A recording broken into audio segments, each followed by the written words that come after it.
ദൈവത്തിന്റെ ഏറ്റവും പ്രിയമുള്ളവരെ, അവിടുത്തെ സമാധാനം ഞാൻ ആശംസിക്കുന്നു. ഇന്ന് കർത്താവ് നമുക്ക് നൽകുന്ന ദൂത് യെശയ്യാ 43:19.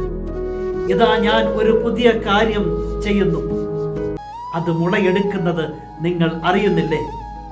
ഞാൻ വിജനദേശത്ത് ഒരു പാതയും മരുഭൂമിയിൽ നദികളും ഉണ്ടാക്കും. നിനക്ക് വേണ്ടി നിന്റെ ദൈവം പ്രവർത്തിക്കുന്നത് നീ അറിയുന്നില്ലേ? അത് മുളയെടുക്കുന്നത് നീ അറിയുന്നില്ലേ?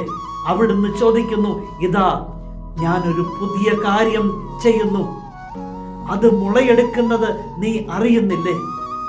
എല്ലാം വിജനമായി പോയി, ആരുമില്ല എന്നോർത്ത് നീ സങ്കടപ്പെടുകയാണോ? എല്ലാം അവസാനിച്ചു, തരിശു ഭൂമിയായി, മരുഭൂമിയായി എന്ന് വിചാരിക്കുകയാണോ? അവിടുന്ന് പറയുന്നു, ഞാൻ വിജനദേശത്ത് ഒരു പാതയും മരുഭൂമിയിൽ നദികളും ഉണ്ടാക്കും. അത് നിനക്ക് വേണ്ടിയുള്ള ദൈവത്തിന്റെ അത്ഭുത പ്രവൃത്തിയാണ്.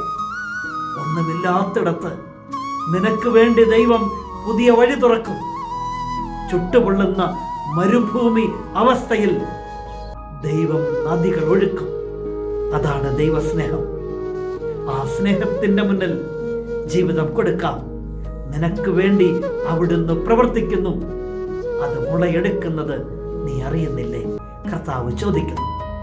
കരുണാമയനായ ദൈവം നമ്മെ എല്ലാവരെയും സമൃദ്ധിയായി അനുഗ്രഹിക്കും.